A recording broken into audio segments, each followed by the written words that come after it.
ഈശ്വമിശിഹായ്ക്ക് സ്തുതിയായിരിക്കട്ടെ. തെനാക് ആണ്ടുവട്ടത്തിലെ 34-ാമത്തെ ആഴ്ചയിലെ ശനിയാഴ്ച ലൂക്കാട് സുവിശേഷം 21-ാം അധ്യായം 34, 35, 36 വാക്യങ്ങൾ. 3 വാക്യങ്ങൾ ആണ് ഇന്നത്തെ സുവിശേഷ ഭാഗം. വാക്യങ്ങൾ ഇങ്ങനെയാണ്: സുഖലോലുപത, മദ്യാസക്തി, ജീവിത വ്യഗ്രത എന്നിവയാൽ നിങ്ങളുടെ മനസ്സ് ദുർബലമാവുകയും ആ ദിവസം ഒരു കെണി പോലെ പെട്ടെന്ന് നിങ്ങളുടെ മേൽ വന്നു വീഴുകയും ചെയ്യാതിരിക്കാൻ ശ്രദ്ധിക്കുകയും. എന്നാൽ ഭൂമുഖത്ത് ജീവിക്കുന്ന എല്ലാവരുടെയും മേൽ അത് നിബന്ധിക്കും. സംഭവിക്കാനിരിക്കുന്ന ഇവയിൽ നിന്നെല്ലാം രക്ഷപ്പെട്ട് മനുഷ്യപുത്രന്റെ മുന്നിൽ പ്രത്യക്ഷപ്പെടാൻ വേണ്ട കരുത്ത് ലഭിക്കുവാൻ സദാ പ്രാർത്ഥിച്ചുകൊണ്ട് ജാഗരൂകരായിരിക്കുവിൻ. ഇങ്ങനെയാണ് ഈ ഭാഗം. നമ്മൾ ആദ്യ വരിയില് 3 കാര്യങ്ങളെ കുറിച്ച് പറയുകയാണ്. സുഖലോലുപത, മദ്യാസക്തി, ജീവിത വ്യഗ്രത. ഇവ കൊണ്ട് മനസ്സ് ദുർബലമാകും. അങ്ങനെ ദുർബലമായി ഇരിക്കുന്ന സമയത്ത് പാപങ്ങളിൽ വീഴാനും അല്ലെങ്കിൽ കൂടുതൽ വലിയ കെണിയിലേക്ക് പെട്ടുപോകാനുമുള്ള സാധ്യതയുണ്ട് എന്ന് ഒരു ഓർമ്മപ്പെടുത്തൽ നൽകുകയാണ്. എന്നിട്ട് തുടർന്ന് പറയുകയാണ്, മനുഷ്യപുത്രൻ വരുമ്പോൾ അവന് മുമ്പിൽ പ്രത്യക്ഷപ്പെടാൻ വേണ്ട കരുത്ത് ലഭിക്കാനായിട്ട് 2 കാര്യങ്ങളാണ് വേണ്ടത്. ഈ ആദ്യം പറഞ്ഞ കാര്യങ്ങളെ മാറ്റി വെച്ചിട്ട് അതിന് പകരം പ്രാർത്ഥിക്കുക, ജാഗരൂകരായിരിക്കുക. പ്രാർത്ഥിക്കുക, ജാഗരൂകരായിരിക്കുക. പ്രാർത്ഥിക്കുകയും ജാഗരൂകരായിരിക്കുകയും ചെയ്താൽ ഈ പറയുന്ന തിന്മകളിൽ നിന്നും മാറി മനുഷ്യപുത്രന് മുമ്പിൽ നിൽക്കുവാനായിട്ടുള്ള അനുഗ്രഹം ലഭിക്കുന്നുള്ളതാണ്.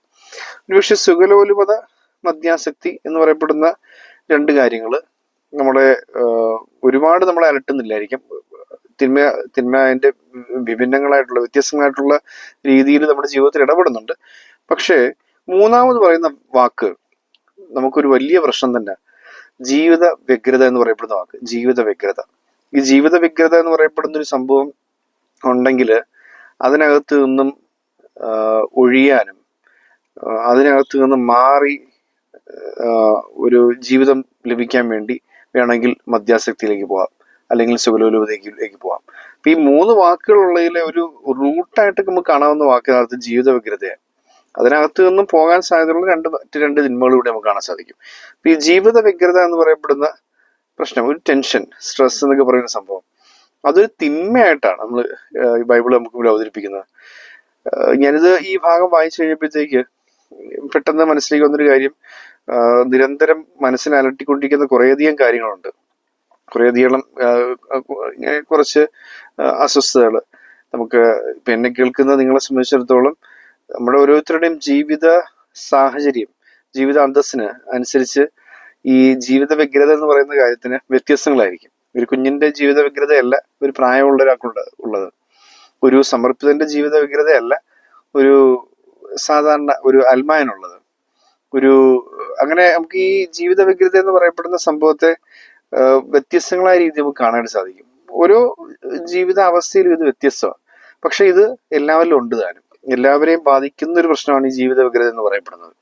നമുക്കതിനും എങ്ങനെ ഇതിനെ മറികടക്കാം എന്നുള്ളതിന് കൃത്യമായും 2 വരിക്കപ്പുറം ബൈബിൾ തന്നെ നമുക്ക് അതിനൊരു വഴി പറഞ്ഞു തരുന്നുണ്ട്, അല്ലെങ്കിൽ 2 കാര്യങ്ങൾ പറഞ്ഞു തരുന്നുണ്ട്. ഒന്ന് പ്രാർത്ഥിക്കുക, ജാഗരൂകരായിരിക്കുക. 2 ഈ പ്രാർത്ഥിക്കുകയും ജാഗരൂകരായിരിക്കുകയും ചെയ്യുന്നതിലൂടെ ഇതിനെ മറികടക്കാൻ സാധിക്കും. നമുക്കുള്ള ജീവിത വ്യഗ്രതകളിൽ നിന്നും വഴിമാറി അല്ലെങ്കിൽ അതിനെ അതിജീവിച്ച് മുന്നോട്ട് പോകാനായിട്ട് പ്രാർത്ഥിക്കുക.